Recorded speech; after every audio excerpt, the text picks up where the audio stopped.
Sometimes a house is actually nicer than all the houses around it, and it still won't sell. Why do you think that is? It's because buyers compare houses to each other, not to what you paid for. What do I mean by that? I'm about to go show a client a home in a neighborhood that we've seen 4 other homes in. They're all relatively the same square footage, and it is a lake neighborhood, so it is based on what the view is to the lake, how close it is, what can you see, all that kind of stuff. So this house we're going to see is $50,000 more than the other houses, and it'll be questionable if it has a better view, but what the reason why they're priced $50,000 more, at least what I can tell, is because it's newer.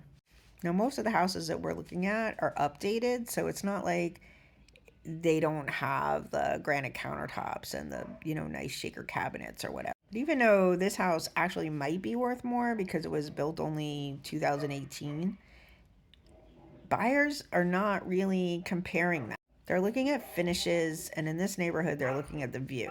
So buyers often ask, what else can I buy? So this comes up a lot when I sit down with sellers and they're like, oh, look what we did to the backyard, or, look at all this stuff that we did to our house. And I'm like, it's great, but we have to figure out if buyers are going to pay for that. So maybe you renovated a kitchen, maybe you finished out a basement, whatever it is.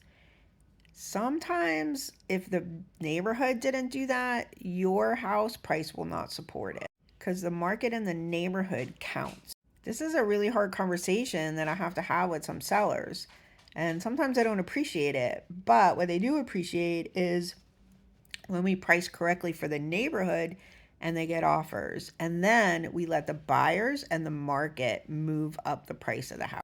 So what do you think about this? Would you pay more just because a house was built 10 years earlier than the neighbor's house, even though the finishes are the same?